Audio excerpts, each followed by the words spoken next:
میں جادو سکھ نے کیا ہے، کرسچن نے کیا ہے، ہندو نے کیا ہے یا کسی مسلمان نے کیا ہے؟ جادو غیر مسلم کرتے ہیں لیکن اس کو ختم نہیں کر سکتے، اس کی کاٹ نہیں کر سکتے۔ اس کی کاٹ صرف اگر ہوتی ہے تو قرآن کے ذریعے ہوتی ہے، لیکن شرط یقین کامل اور صوم و صلاۃ کی پابندی ضروری ہے۔ اللہم صلی علی محمد وعلی آلہ وبارک وسلم۔ لاکھوں کروڑوں درود و سلام امام الانبیاء شافع محشر محمد مصطفیٰ احمد مجتبیٰ صلی اللہ علیہ وآلہ وسلم اور ان کی آل طیبین طاہرین۔ تو میرے بھائیوں اور میری بہنوں، جادو کا وجود قرآن و سنت سے ثابت ہے۔ قرآن میں بے شمار آیت اس بات کی دلیل ہے، اور جادو کا وجود ان آیتوں سے ثابت ہے، اور جادو کا علاج بھی قرآن سے ثابت ہے، اور جادو کا سب سے بہترین علاج وہ قرآن سے کیا جاتا ہے۔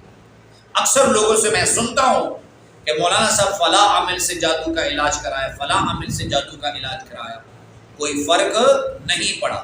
لیکن بعض اوقات ایسے بھی ہوتا ہے کہ آپ کسی ایسے عامل سے علاج کراتے ہیں جس کا قرآن و سنت سے کوئی تعلق نہیں ہوتا، بڑے بڑے بال، چھوٹی چھوٹی داڑھی، خونخوار کا چہرہ، اور جیسی آپ اسے فون کرتے ہیں کہ ہم نے جادو کا علاج کرنا ہے، وہ کسی غیر پاکستان کے علاوہ یورپین کنٹری کا نمبر دیکھتے ہیں تو بڑی بڑی رقم مانگتے ہیں، اور اس کے علاوہ جادو کا علاج کا 1% انہیں علم نہیں ہوتا، بلکہ اکثر ایسے ہوتا ہے کچھ بدبختوں سے آپ کا رابطہ ہوتا ہے، وہ آپ کو اور بیمار کر دیتے ہیں، بلیک میل کرنا شروع کر دیتے ہیں۔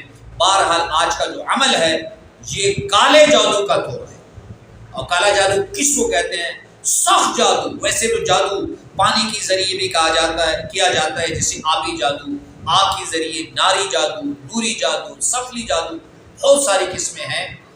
یہ جو عمل ہے یہ بلیک میجک، سخت کالا جادو کا توڑ ہے، لیکن یہ آپ نے یا 3 دن کرنا ہے یا 7 دن کرنا ہے، لیکن پابندی شرط ہے۔ اسکرین پر آپ کو عمل نظر آ رہا ہے، آپ نے کرنا ہے کسی بھی وقت آپ نے تھوڑا سا بخور جلا لینا ہے۔ سورہ فاتحہ آپ نے 41 مرتبہ پڑھنی ہے، آیت الکرسی 40 مرتبہ، سورہ اخلاص 7 مرتبہ، سورہ فلق 7 مرتبہ، سورہ ناس 7 مرتبہ۔ آپ نے دم کر کے، اگر خود مریض ہیں خود پہ دم کریں، اور اگر خود مریض نہیں ہے کوئی اور ہے تو وہ پہلے مریض پہ دم کرے اور پانی پہ دم کر کے اس کو پیے، اور جو بھی عمل کرے خود بھی غسل کرے اور مریض کو بھی غسل کرے، فوراً اس کے بعد غسل کرے۔ یہ 3 دن کا عمل ہے یا 7 دن کا عمل ہے؟